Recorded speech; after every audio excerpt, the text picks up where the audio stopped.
10 ਸੈਰ ਪੱਕੇ ਦਾ ਤੇਗਾ ਅਕਾਲੀ ਬਾਬਾ ਫੂਲਾ ਸਿੰਘ ਜੀ ਜੋ ਕਿ ਅਕਾਲ ਤਖਤ ਸਾਹਿਬ ਜੀ ਦੇ ਜਥੇਦਾਰ ਵੀ ਸਨ ਅਤੇ ਸ਼ੇਰੇ ਪੰਜਾਬ ਮਹਾਰਾਜਾ ਰਣਜੀਤ ਸਿੰਘ ਜੀ ਦੇ ਫੌਜ ਦੇ ਜਰਨੈਲ ਸੀ। ਅਕਾਲੀ ਬਾਬਾ ਫੂਲਾ ਸਿੰਘ ਜੀ ਨੇ ਇਸੇ 10 ਸੈਰ ਪੱਕੇ ਦੇ ਤੇਗੇ ਦੇ ਨਾਲ ਜਮਰੌਦ ਦਾ ਕਿਲਾ ਫਤਿਹ ਕੀਤਾ ਸੀ। ਤੇਗਾ ਅਕਾਲੀ ਬਾਬਾ ਫੂਲਾ ਸਿੰਘ ਜੀ ਨਿਹੰਗ ਸਿੰਘ ਜੀ ਦਾ ਹੈ।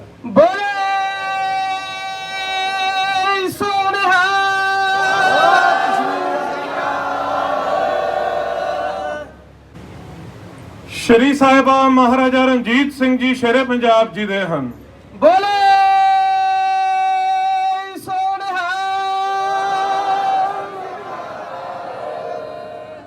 ਸ਼ੇਰੇ ਪੰਜਾਬ ਮਹਾਰਾਜਾ ਰਣਜੀਤ ਸਿੰਘ ਜੀ ਦੇ ਇਹ ਦੋਨੇ ਆਪਣੇ ਕਮਰ ਕੱਸੇ ਦੇ ਸ੍ਰੀ ਸਾਹਿਬ ਹਨ।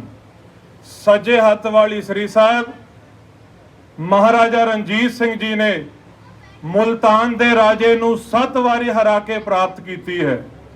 ਮੁਲਤਾਨ ਦਾ ਰਾਜਾ ਹਰ ਵਾਰ ਜਿਸ ਵੇਲੇ ਹਾਰ ਮੰਨਦਾ ਸੀ ਆਪਣੀ ਹਾਰ ਮੰਨ ਕੇ ਫਿਰ ਇਹ ਸ੍ਰੀ ਸਾਹਿਬ ਵਾਪਸ ਲੈ ਲੈਂਦਾ ਸੀ। ਪਰ 7ਵੀਂ ਵਾਰ ਜਦੋਂ ਉਸ ਨੇ ਜੰਗ ਦਾ ਲਲਕਾਰਾ ਦਿੱਤਾ ਫਿਰ ਮਹਾਰਾਜਾ ਰਣਜੀਤ ਸਿੰਘ ਜੀ ਨੇ ਮੁਲਤਾਨ ਦੇ ਰਾਜ ਭਾਟ ਨੂੰ ਖਤਮ ਕਰਕੇ ਅਤੇ ਉਸ ਦੇ ਸ਼ੀਸ਼ ਵਿੱਚ ਮੁਕੁਟ ਦੇ ਵਿੱਚ ਜੋ ਸਭ ਤੋਂ ਦੁਨੀਆ ਦਾ ਕੀਮਤੀ ਹੀਰਾ ਕੋਹਿਨੂਰ ਹੀਰਾ ਸੀ ਉਹ ਹੀਰਾ ਪ੍ਰਾਪਤ ਕੀਤਾ ਅਤੇ ਨਾਲ ਇਹ ਸ੍ਰੀ ਸਾਹਿਬ ਮੁਲਤਾਨ ਦੇ ਰਾਜੇ ਨੂੰ ਫਤਿਹ ਕਰਕੇ ਪ੍ਰਾਪਤ ਕੀਤੀ। ਇਹ ਦੋਨੇ ਹੀ ਸ੍ਰੀ ਸਾਹਿਬ ਮਹਾਰਾਜਾ ਰਣਜੀਤ ਸਿੰਘ ਜੀ ਸ਼ੇਰੇ ਪੰਜਾਬ ਜੀ ਦੇ ਹਨ।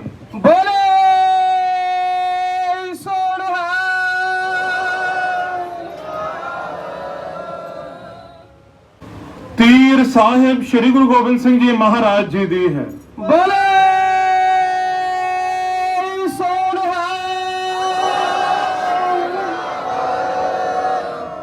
ਸਾਧ ਸੰਗਤ ਜੀ ਜਿਸ ਤੀਰ ਦੇ ਅਸੀਂ ਦਰਸ਼ਨ ਕਰ ਰਹੇ ਹਾਂ ਦੁਨੀਆ ਦਾ ਸਭ ਤੋਂ ਦੁਰਲਭ ਤੀਰ, ਇਸ ਤੀਰ ਦਾ ਨਾਂ ਖਪਰਾ ਤੀਰ ਹੈ।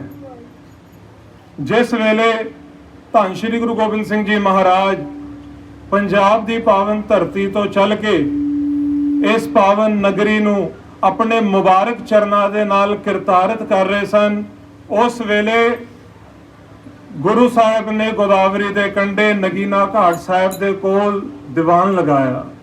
ਉਸ ਸਮੇਂ ਮਹਾਰਾਜ ਦਾ ਇੱਕ ਅਨੰਤ ਸੇਵਕ ਸ਼ਰਧਾਲੂ ਜਿਸ ਦੇ ਕੋਲ ਇਹ ਤੀਰ ਸੀ ਉਸ ਦੇ ਮਨ ਵਿੱਚ ਇੱਕ ਸ਼ੰਕਾ ਸੀ ਕਿ ਅਜੋਕੇ ਤੀਰ ਤ੍ਰੇਤਾ ਯੁੱਗ ਦੇ ਵਿੱਚ ਰਾਮਚੰਦਰ ਜੀ ਵਰਗੇ ਮਹਾਪੁਰਸ਼ ਜਿਹੜੇ ਨੇ ਇਸ ਦਾ ਪ੍ਰਯੋਗ ਕਰਿਆ ਕਰਦੇ ਸੀ, ਪਰ ਕਲਯੁਗ ਦੇ ਵਿੱਚ ਵੀ ਕੋਈ ਐਸਾ ਦੁਨੀਆ ਦੇ ਵਿੱਚ ਗੁਰੂ ਹੈ ਜੋ ਇਸ ਤੀਰ ਨੂੰ ਚਲਾ ਸਕਦਾ। ਤੇ ਜਿਸ ਵੇਲੇ ਮਹਾਰਾਜ ਦੇ ਦਰਬਾਰ ਦੇ ਵਿੱਚ ਉਹ ਅਨੰਤ ਸੇਵਕ ਸ਼ਰਧਾਲੂ ਇਹ ਤੀਰ ਲੈ ਕਰਕੇ ਗਿਆ, ਮਹਾਰਾਜ ਨੇ ਇਸ ਤੀਰ ਨੂੰ ਵੇਖ ਕੇ ਆਪਣੇ ਨਿਕਟਵਰਤੀ ਭਾਈ ਦਇਆ ਸਿੰਘ ਜੀ ਅਤੇ ਭਾਈ ਧਰਮ ਸਿੰਘ ਜੀ ਨੂੰ ਕਿਹਾ ਕਿ ਸਾਡੇ 7 ਯੁੱਗ ਦਾ ਤਪ ਅਸਥਾਨ ਇਸੇ ਤੀਰ ਦੇ ਨਾਲ ਪ੍ਰਗਟ ਹੋਣਾ ਹੈ। ਗੁਰੂ ਸਾਹਿਬ ਨੇ ਇਸ ਤੀਰ ਨੂੰ ਚੀਲੇ ਤੇ ਚਾੜ ਕੇ ਜਦੋਂ ਨਗੀਨਾ ਘਾਟ ਸਾਹਿਬ ਦੇ ਕੋਲੋਂ ਚਲਾਇਆ, ਆਪਣੇ 7 ਯੁੱਗ ਦਾ ਤਪ ਅਸਥਾਨ ਜਿਸ ਅਸਥਾਨ ਤੇ ਅਸੀਂ ਦਰਸ਼ਨ ਕਰਦੇ ਹਾਂ ਤਖਤ ਸੱਚਖੰਡ ਸ੍ਰੀ ਹਜੂਰ ਸ੍ਰੀ ਅਬਚਲ ਨਗਰ ਸਾਹਿਬ, ਮਹਾਰਾਜ ਨੇ ਇਸੇ ਤੀਰ ਦੇ ਨਾਲ ਆਪਣੇ 7 ਯੁੱਗ ਦਾ ਤਪ ਅਸਥਾਨ ਪ੍ਰਗਟ ਕੀਤਾ ਸੀ। ਸੋ ਤੀਰ ਸਾਹਿਬ ਸ੍ਰੀ ਗੁਰੂ ਗੋਬਿੰਦ ਸਿੰਘ ਜੀ ਮਹਾਰਾਜ ਜੀ ਦੀ ਹੈ।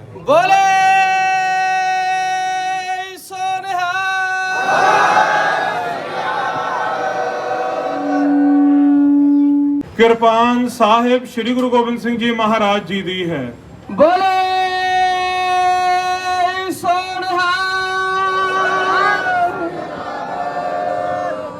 ਸਾਧ ਸੰਗਤ ਜੀ ਜਿਸ ਕਿਰਪਾਨ ਦੇ ਅਸੀਂ ਦਰਸ਼ਨ ਕਰ ਰਹੇ ਹਾਂ, ਰੋਜ਼ਾਨਾ ਇਹ ਕਿਰਪਾਨ ਆਰਤੀ ਸਾਹਿਬ ਤੋਂ ਬਾਅਦ ਇਸ ਦੇ ਦਰਸ਼ਨ ਅਸੀਂ ਕਰਦੇ ਹਾਂ।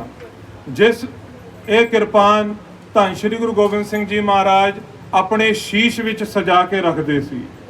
ਜਿਸ ਵੇਲੇ ਮਹਾਰਾਜ ਨੇ ਕਾਰਨ ਕੀਤਾ, ਸੱਚਖੰਡ ਗਮਨ ਕੀਤਾ, ਉਸ ਤੋਂ ਬਾਅਦ ਜਦੋਂ ਅੰਗੀਠਾ ਫੋਲਿਆ ਗਿਆ, ਸਾਰੀ ਸੰਗਤ ਜੋ ਮਹਾਰਾਜ ਦੇ ਕਾਰਨ ਕਰਨ ਤੋਂ ਬਾਅਦ ਇੱਥੇ ਬੇਬਲ ਸੀ, ਉਹਨਾਂ ਨੇ ਬੇਨਤੀ ਕੀਤੀ ਭਾਈ ਦਇਆ ਸਿੰਘ ਜੀ ਨੂੰ ਕਿ ਸਾਨੂੰ ਕੋਈ ਮਹਾਰਾਜ ਦੀ ਨਿਸ਼ਾਨੀ ਮਿਲ ਜੇ।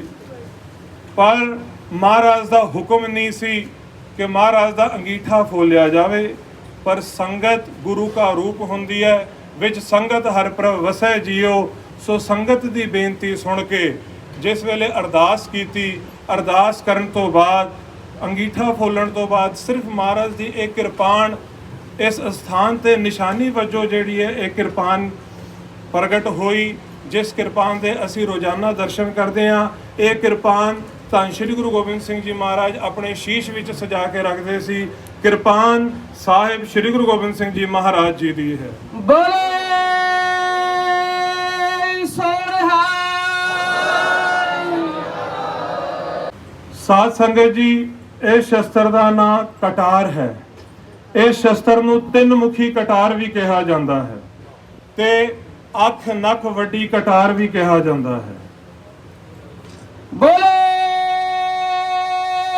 सोहरा। इस कटार दे तीन आकार हैं। इन्हां तीन आकारां दे नाल दो आकार दे नाल अख ते विच वाली आकार दे नाल नख भी वड्डी जाती है। इस करके अख नख वड्डी कटार या तीन मुखी कटार भी कहा जाता है। बोले सोहरा।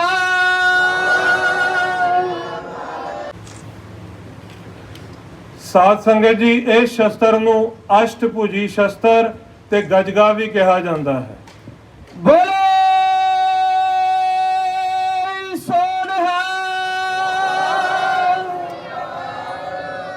जिस शस्त्र के असी दर्शन कर रहे हैं, इस शस्त्र के 8 आकार हैं। इस करके इस शस्त्र नूं अष्टभुजी शस्त्र कहा जाता है।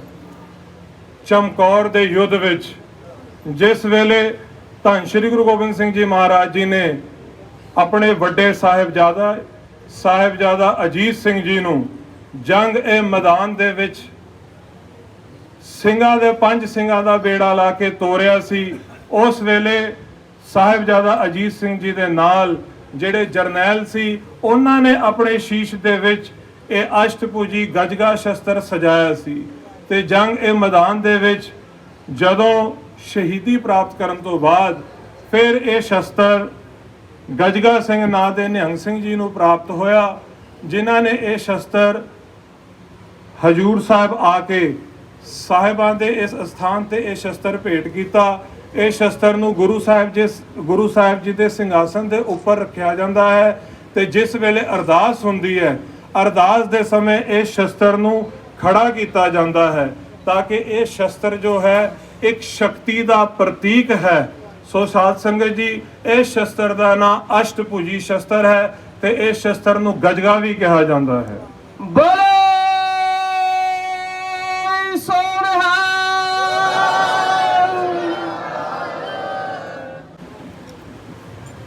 साध संगत जी, इस शस्त्र का नाम गुरज है ते इस शस्त्र नूं तीन मुखी गुरज कहा जाता। तीन आकार दे इस शस्त्र जिहड़े ने गुरज दे विच हन। जे सामने वाला हिस्सा असी देखिए, ये गुरज दे प्रयोग हुंदा है ते पिछले हिस्सा जिथे देखते हैं ये 2 तबर हन ते उपर जिहड़ी है इस दे तीर लगी है।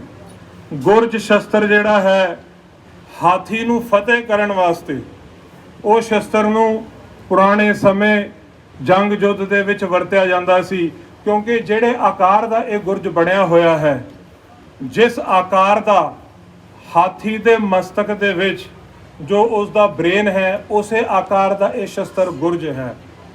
ਹਾਥੀ ਨੂੰ ਉਸ ਦੇ ਸਰੀਰ ਤੇ ਕਿਤੇ ਵੀ ਵਾਰ ਕਰਨ ਦੇ ਨਾਲ ਫਤਿਹ ਨਹੀਂ ਹੁੰਦਾ, ਪਰ ਜਦੋਂ ਮਸਤਕ ਦੇ ਉੱਪਰ ਇਸੇ ਗੁਰਜ ਦੇ ਨਾਲ ਵਾਰ ਕਰੀਏ, ਇੱਕੋ ਵਾਰ ਦੇ ਵਿੱਚ ਹਾਥੀ ਨੂੰ ਫਤਿਹ ਕੀਤਾ ਜਾ ਸਕਦਾ ਹੈ। ਸੋ ਇਹ ਸ਼ਸਤਰ ਨੂੰ ਗੁਰਜ ਕਿਹਾ ਜਾਂਦਾ ਹੈ। बोले सोहरा।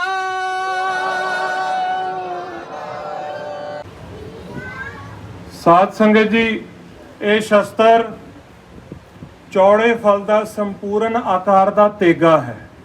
ਇਹ ਸ਼ਸਤਰ ਨੂੰ ਤੇਗਾ ਕਿਹਾ ਜਾਂਦਾ ਹੈ। बोले सोहरा। ਜੰਗ ਮੈਦਾਨ ਦੇ ਵਿੱਚ ਵੱਡੇ ਵੱਡੇ ਯੋਧੇ, ਮਹਾਂਵੀਰ, ਸੂਰਮੇ ਇਸ ਤਰ੍ਹਾਂ ਦੇ ਤੇਗੇ ਜਿਹੜੇ ਸੀ ਆਪਣੇ ਕਮਰ ਕੱਸੇ ਦੇ ਵਿੱਚ ਰੱਖਿਆ ਕਰਦੇ ਸੀ ਤੇ ਜੰਗ ਇਹ ਮੈਦਾਨ ਦੇ ਵਿੱਚ ਜਾਇਆ ਕਰਦੇ ਸੀ। ਸੋ ਇਹ ਸੰਪੂਰਨ ਆਕਾਰ ਦਾ ਚੌੜੇ ਫਲ ਦਾ ਤੇਗਾ ਹੈ। ਬੋਲੇ ਸੋਨਹਾ। ਸਾਧ ਸੰਗਤ ਜੀ, ਇਹਨਾਂ ਦੋਹਾਂ ਹੀ ਸ਼ਸਤਰ ਨੂੰ ਖੰਡਾ ਕਿਹਾ ਜਾਂਦਾ ਹੈ। ਬੋਲੇ ਸੋਨਹਾ। ਖੰਡਾ ਪ੍ਰਥਮੈ ਸਾਜ ਕੈ ਜਿਨ ਸਭ ਸੰਸਾਰ ਉਪਾਇਆ। ਧੰਨ ਸ਼੍ਰੀ ਗੁਰੂ ਗੋਬਿੰਦ ਸਿੰਘ ਜੀ ਮਹਾਰਾਜ ਜੀ ਨੇ ਜਿਸ ਖੰਡੇ ਦੇ ਨਾਲ ਅੰਮ੍ਰਿਤ ਦਾ ਪੋਹਲ, ਅੰਮ੍ਰਿਤ ਦਾ ਬਾਟਾ ਤਿਆਰ ਕੀਤਾ ਸੀ, ਉਸੇ ਆਕਾਰ ਦੇ ਇਹ ਦੋ ਖੰਡੇ ਨੇ। ਇਹਨਾਂ ਸ਼ਸਤਰਾਂ ਨੂੰ ਖੰਡਾ ਕਿਹਾ ਜਾਂਦਾ ਹੈ। ਬੋਲੇ ਸੋਨਹਾ।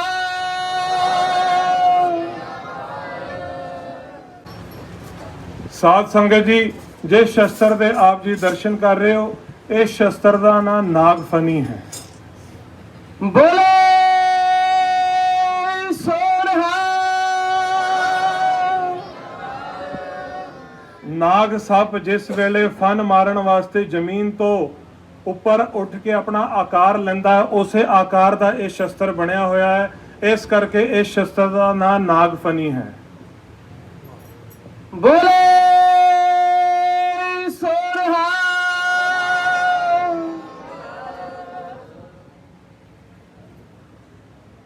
ਅਤੇ ਸਾਧ ਸੰਗਤ ਜੀ, ਜਿਸ ਸ਼ਸਤਰ ਦੇ ਆਪ ਜੀ ਦਰਸ਼ਨ ਕਰ ਰਹੇ ਹੋ, ਇਸ ਸ਼ਸਤਰ ਨੂੰ ਨਾਗਨੀ ਕਿਹਾ ਜਾਂਦਾ ਹੈ। ਬੋਲੇ ਸੋਨਹਾ। ਜਿਸ ਤਰ੍ਹਾਂ ਨਾਗ ਸੱਪ ਜ਼ਮੀਨ ਤੇ ਚੱਲਦਾ ਹੈ ਰੇਂਗਦਾ ਹੋਇਆ, ਉਸੇ ਆਕਾਰ ਦਾ ਇਹ ਸ਼ਸਤਰ ਬਣਿਆ ਹੋਇਆ ਹੈ। ਸੋ ਇਸ ਕਰਕੇ ਇਸ ਸ਼ਸਤਰ ਦਾ ਨਾਮ ਨਾਗਨੀ ਹੈ।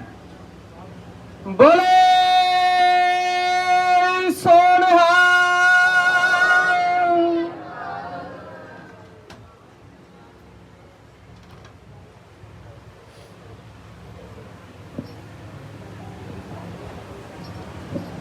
ਸਾਧ ਸੰਗਤ ਜੀ, ਇਸ ਸ਼ਸਤਰ ਦਾ ਨਾਮ ਸੁਦਰਸ਼ਨ ਚੱਕਰ ਹੈ। ਬੋਲੇ ਸੋਨਹਾ। ਚੱਕਰ ਵਿੱਚੋਂ ਸਭ ਤੋਂ ਸ੍ਰੇਸ਼ਟ ਚੱਕਰ ਸੁਦਰਸ਼ਨ ਚੱਕਰ, ਜਿਸ ਦੇ ਆਪ ਜੀ ਦਰਸ਼ਨ ਕਰ ਰਹੇ ਹੋ। ਜਿਸ ਤਰ੍ਹਾਂ ਸੂਰਜ ਦਾ ਆਕਾਰ ਤੇ ਉਸ ਦੀਆਂ ਕਿਰਨਾਂ ਹੁੰਦੀਆਂ, ਉਸੇ ਆਕਾਰ ਦਾ ਇਹ ਸ਼ਸਤਰ ਬਣਿਆ ਹੋਇਆ ਹੈ। ਇਸ ਸ਼ਸਤਰ ਨੂੰ, ਇਸ ਸ਼ਸਤਰ ਦਾ ਵੀ ਪ੍ਰਯੋਗ ਕੀਤਾ ਜਾ ਸਕਦਾ ਹੈ ਤੇ ਇਸ ਨੂੰ ਅਸਤਰ ਦੇ ਲਈ ਵੀ ਪ੍ਰਯੋਗ ਕੀਤਾ ਜਾ ਸਕਦਾ ਹੈ। ਇਸ ਸ਼ਸਤਰ ਦਾ ਨਾਮ ਸੁਦਰਸ਼ਨ ਚੱਕਰ ਹੈ। ਬੋਲੇ ਸੋਨਹਾ।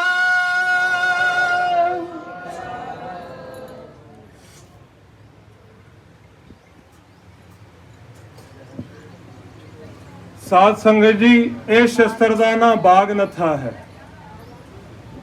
ਬੋਲੇ ਸੋਨਹਾ। ਸਭ ਤੋਂ ਨੋਕੀਲੇ ਆਕਾਰ ਦਾ ਇਹ ਸ਼ਸਤਰ, ਜਿਸ ਤਰ੍ਹਾਂ ਸ਼ੇਰ ਦਾ ਨੌ ਹੁੰਦਾ ਹੈ, ਉਸੇ ਨੌ ਦੇ ਆਕਾਰ ਦਾ ਇਹ ਸ਼ਸਤਰ ਹੈ। ਇਸ ਕਰਕੇ ਇਸ ਸ਼ਸਤਰ ਨੂੰ ਬਾਗਨਥਾ ਕਿਹਾ ਜਾਂਦਾ ਹੈ। ਬੋਲੇ ਸੋਨਹਾ।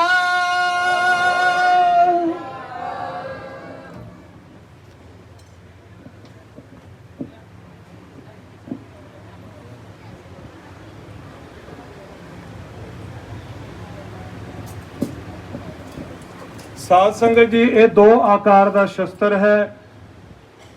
ਇਸ ਸ਼ਸਤਰ ਨੂੰ ਬਿਛੂਆ ਵੀ ਕਿਹਾ ਜਾਂਦਾ ਹੈ ਅਤੇ ਇਸ ਸ਼ਸਤਰ ਨੂੰ ਸਰੋਤਾ ਵੀ ਕਿਹਾ ਜਾਂਦਾ ਹੈ। ਬੋਲੇ ਸੋਨਹਾ।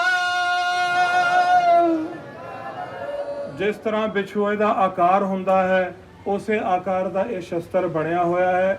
ਇਸ ਕਰਕੇ ਇਸ ਸ਼ਸਤਰ ਨੂੰ ਬਿਛੂਆ ਕਿਹਾ ਜਾਂਦਾ ਹੈ। ਬੋਲੇ ਸੋਨਹਾ।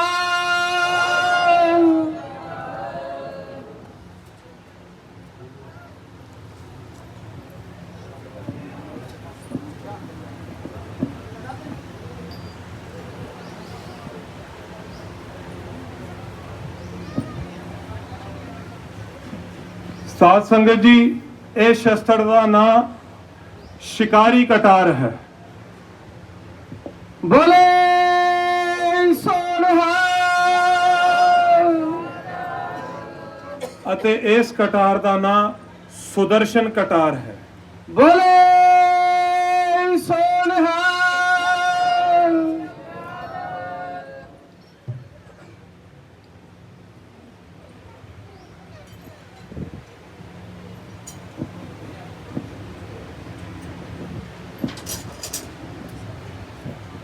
ਸਾਧ ਸੰਗਤ ਜੀ, ਇਹ ਸ਼ਸਤਰ ਦਾ ਨਾਮ ਦਾਨ ਪੱਟਾ ਕਿਹਾ ਜਾਂਦਾ ਹੈ। बोले सोनहा ਘੋੜੇ ਦੇ ਉੱਪਰ ਸਵਾਰ ਹੋ ਕੇ ਇਸ ਸ਼ਸਤਰ ਨੂੰ ਆਪਣੇ ਹੱਥ ਦੇ ਵਿੱਚ ਜਿਸ ਵੇਲੇ ਘੋੜ ਸਵਾਰ ਪਾਇਆ ਕਰਦੇ ਸੀ, ਇਹ ਉਹਨਾਂ ਦੇ ਬਾਹ ਨੂੰ, ਹੱਥ ਨੂੰ ਜਿਹੜਾ ਹੈ ਇੱਕ ਕਵਚ ਦੇ ਰੂਪ ਦੇ ਨਾਲ ਕਵਚ ਉਹ ਦਿੰਦਾ ਹੈ। ਇਸ ਕਰਕੇ ਇਹ ਸ਼ਸਤਰ ਦਾ ਨਾਮ ਦਾਨ ਪੱਟਾ ਹੈ। बोले सोनहा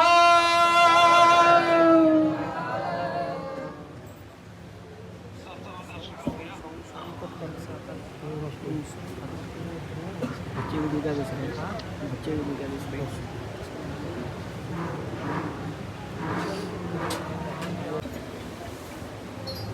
ਸਾਧ ਸੰਗਤ ਜੀ, ਇਸ ਤੀਰ ਦਾ ਨਾਮ ਅਰਧ ਚੰਦਰਮੁਖੀ ਤੀਰ ਹੈ। बोले सोनहा ਜਿਸ ਵੇਲੇ ਚੰਦਰਮਾ ਅੱਧਾ ਹੋ ਜਾਂਦਾ ਹੈ, ਉਸੇ ਆਕਾਰ ਦੇ ਨਾਲ, ਉਸੇ ਆਕਾਰ ਦੇ ਇਹ ਦੋਵੇਂ ਹੀ ਤੀਰ ਬਣੇ ਹੋਏ ਹਨ। ਇਸ ਤੀਰ ਦੇ ਨਾਲ ਜਿਸ ਵੇਲੇ ਵਾਰ ਕੀਤਾ ਜਾਵੇ ਤੇ ਇਹ ਬਹੁਤ ਸਹਿਜ ਤਰੀਕੇ ਦੇ ਨਾਲ ਧੌਣ ਲਾ ਕੇ ਚਲਿਆ ਜਾਂਦਾ ਹੈ।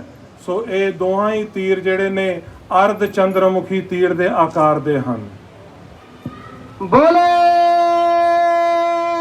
सोनहा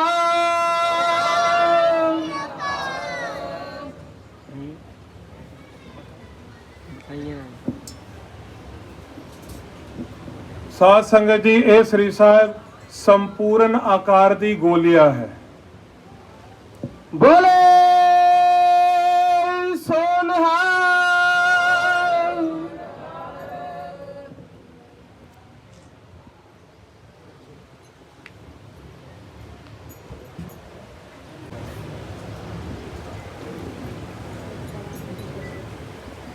ਸਾਧ ਸੰਗਤ ਜੀ, ਇਹ ਸ਼ਸਤਰ ਦਾ ਨਾਮ ਕਰਾਮਾਤੀ ਸ਼ਸਤਰ ਹੈ। बोले सोनहा ਅਤੇ ਇਹ ਸ਼ਸਤਰ ਨੂੰ ਹੁਸੈਨੀ ਗੋਲੀਆ ਵੀ ਕਿਹਾ ਜਾਂਦਾ ਹੈ। ਜਿਸ ਸ਼ਸਤਰ ਦੇ ਆਪ ਜੀ ਦਰਸ਼ਨ ਕਰ ਰਹੇ ਹੋ, ਅੰਮ੍ਰਿਤ ਵੇਲੇ ਜਦੋਂ ਗੁਰੂ ਸਾਹਿਬ ਜੀ ਦੇ ਸਿੰਘਾਸਨ ਦੀ ਸੇਵਾ ਹੋਣ ਤੋਂ ਉਪਰੰਤ ਤਖਤ ਸਾਹਿਬ ਜੀ ਦੇ ਜਥੇਦਾਰ ਸਾਹਿਬ ਗੁਰੂ ਸਾਹਿਬ ਜੀ ਦੇ ਸਿੰਘਾਸਨ ਦੀ ਸੇਵਾ ਕਰਨ ਤੋਂ ਬਾਅਦ ਜਦੋਂ ਰੁਮਾਲਾ ਸਾਹਿਬ ਚੜਾਉਂਦੇ ਨੇ, ਉਸ ਤੋਂ ਬਾਅਦ ਸਭ ਤੋਂ ਪਹਿਲਾਂ ਇਸ ਸ਼ਸਤਰ ਨੂੰ ਗੁਰੂ ਸਾਹਿਬ ਜੀ ਦੇ ਸਿੰਘਾਸਨ ਤੇ ਰੱਖਿਆ ਜਾਂਦਾ ਹੈ। ਉਸ ਦੇ ਬਾਅਦ ਸਾਰੇ ਸ਼ਸਤਰ ਇੱਕ ਇੱਕ ਕਰਕੇ ਜਮਾਏ ਜਾਂਦੇ ਹਨ। ਜਿਸ ਵੇਲੇ ਆਸਾ ਦੀ ਵਾਰ ਦੇ ਸਮਾਪਤੀ ਦੀ ਅਰਦਾਸ ਹੁੰਦੀ ਹੈ, ਗੁਰੂ ਨਾਨਕ ਨਾਮ ਚੜ੍ਹਦੀ ਕਲਾ, ਤੇਰੇ ਭਾਣੇ ਸਰਬਤ ਕਾ ਭਲਾ, ਸਮਾਪਤੀ ਦੀ ਅਰਦਾਸ ਤੋਂ ਬਾਅਦ ਇਹ ਸ਼ਸਤਰ ਆਪਣੇ ਆਪ ਸਾਰੇ ਸ਼ਸਤਰਾਂ ਦੇ ਉੱਪਰ ਆ ਕੇ ਸੁਸ਼ੋਭਿਤ ਹੋ ਜਾਂਦਾ ਹੈ। बोले सोनहा ਇਸੇ ਕਰਕੇ ਇਹ ਸ਼ਸਤਰ ਨੂੰ ਕਰਾਮਾਤੀ ਸ਼ਸਤਰ ਕਿਹਾ ਜਾਂਦਾ ਹੈ। ਇਹ ਸ਼ਸਤਰ ਦੇ ਵਿੱਚ ਇੱਕ ਅਲੌਕਿਕ ਸ਼ਕਤੀ ਹੈ, ਇੱਕ ਪਾਵਰ ਹੈ, ਜੋ ਕਿ ਇਹ ਸ਼ਸਤਰ ਦੇ ਵਿੱਚ ਮਹਾਰਾਜ ਦੇ ਸਮੇਂ ਤੋਂ ਇਹ ਸ਼ਸਤਰ ਨੂੰ ਜਿਸ ਵੇਲੇ ਰੱਖਿਆ ਜਾਂਦਾ ਹੈ, ਇਹ ਸ਼ਸਤਰ ਕਿਸੇ ਵੀ ਸ਼ਸਤਰ ਤੋਂ ਥੱਲੇ ਨਹੀਂ ਰਹਿ ਸਕਦਾ। ਇਸੇ ਕਰਕੇ ਇਹ ਸ਼ਸਤਰ ਸਾਰੇ ਸ਼ਸਤਰਾਂ ਤੋਂ ਉੱਪਰ ਆ ਕੇ ਪ੍ਰਗਟ ਹੋ ਜਾਂਦਾ ਹੈ। बोले सोनहा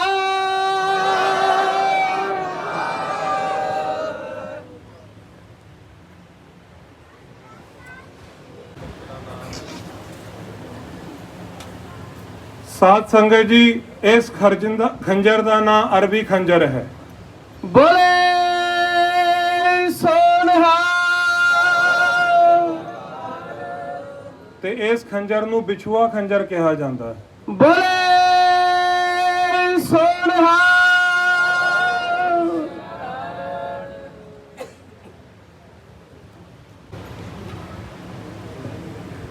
ਸਾਧ ਸੰਗਤ ਜੀ, ਇਹ ਸ਼ਸਤਰ ਨੂੰ ਕਿਰਛ ਸ਼ਸਤਰ ਕਿਹਾ ਜਾਂਦਾ ਹੈ। बोले सोनहा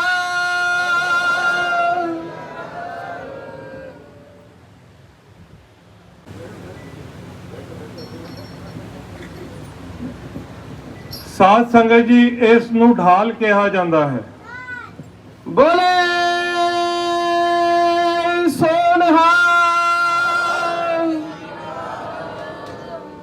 ਇਹ ਸਰਬ ਲੋਹੇ ਦੀ ਗੇਂਡੇ ਦੇ ਚਮੜੇ ਦੀ ਵੀ ਬਣੀ ਜਾਂਦੀ ਹੈ ਅਤੇ ਇਸ ਨੂੰ ਪਿੱਠ ਤੇ ਲਾਇਆ ਜਾਂਦਾ ਹੈ ਤਾਂ ਕਿ ਪਿੱਠ ਪਿੱਛੋਂ ਅਗਰ ਕੋਈ ਵਾਰ ਕਰੇ ਤੇ ਇਸ ਦੇ ਨਾਲ ਬਚਾਅ ਹੋਵੇ ਅਤੇ ਨਾਲ ਹੀ ਜੇ ਵੈਰੀ ਨੇੜੇ ਆਉਣ ਤੇ ਇਸ ਨੂੰ ਖੱਬੇ ਹੱਥ ਦੇ ਵਿੱਚ ਫੜ ਕਰਕੇ ਇੱਕ ਦੇ ਨਾਲ ਵਾਰ ਨੂੰ ਰੋਕਿਆ ਜਾ ਸਕੇ। ਇਸ ਕਰਕੇ ਇਸ ਦਾ ਪ੍ਰਯੋਗ ਕੀਤਾ ਜਾਂਦਾ ਹੈ। ਇਸ ਨੂੰ ਢਾਲ ਕਿਹਾ ਜਾਂਦਾ ਹੈ। बोले सोनहा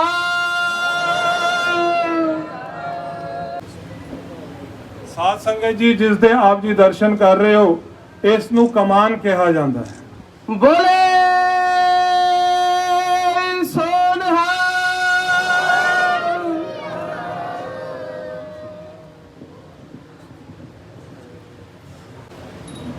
ਸਾਧ ਸੰਗਤ ਜੀ, ਇਸ ਬੰਦੂਕ ਦਾ ਨਾਂ ਕਰਾਬੀਨ ਹੈ। बोले सोनहा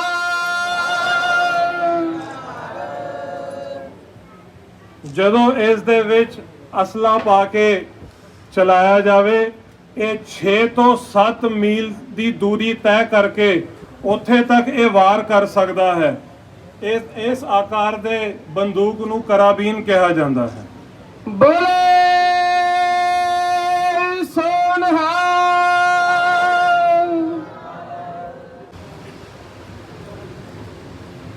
ਸਾਧ ਸੰਗਤ ਜੀ,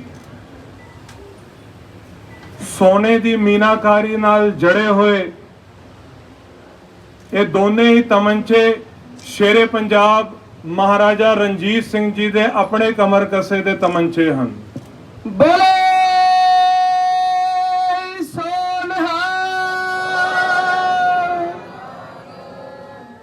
ਜਿਸ ਵੇਲੇ ਸ਼ੇਰੇ ਪੰਜਾਬ ਮਹਾਰਾਜਾ ਰਣਜੀਤ ਸਿੰਘ ਜੀ ਨੇ ਤਖਤ ਸੱਚਖੰਡ ਸਾਹਿਬ ਜੀ ਦੀ ਕਾਰ ਸੇਵਾ ਦੀ ਉਸਾਰੀ ਵਾਸਤੇ ਉਸ ਸਮੇਂ 3000 ਸਿੰਘਾਂ ਦਾ ਇੱਕ ਬੇੜਾ ਅਤੇ ਨਾਲ ਉਸ ਸਮੇਂ ਦੇ 3 ਲੱਖ ਰੁਪਏ ਦੇ ਕੇ ਇਸ ਦਰਬਾਰ ਸਾਹਿਬ ਦੀ ਕਾਰ ਉਸਾਰੀ ਵਾਸਤੇ ਭਾਈ ਚੰਦਾ ਸਿੰਘ ਜੀ ਜੋ ਕਿ ਖਜ਼ਾਨਚੀ ਸਨ, ਉਹਨਾਂ ਨੂੰ ਇੱਥੇ ਭੇਜਿਆ ਸੀ ਗੁਰਦੁਆਰੇ ਸਾਹਿਬ ਜੀ ਦੀ ਕਾਰ ਸੇਵਾ ਦੀ ਉਸਾਰੀ ਵਾਸਤੇ।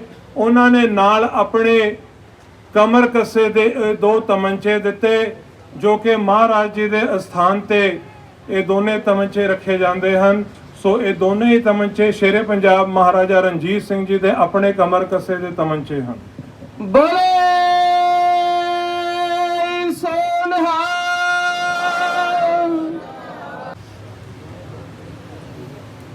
ਸਾਧ ਸੰਗਤ ਜੀ, ਇਹ ਤੋੜੇਦਾਰ ਬੰਦੂਕ ਹੈ। ਸ਼ੇਰੇ ਪੰਜਾਬ ਮਹਾਰਾਜਾ ਰਣਜੀਤ ਸਿੰਘ ਜੀ ਦੀ ਇਹ ਆਪਣੀ ਤੋੜੇਦਾਰ ਬੰਦੂਕ ਹੈ। बोले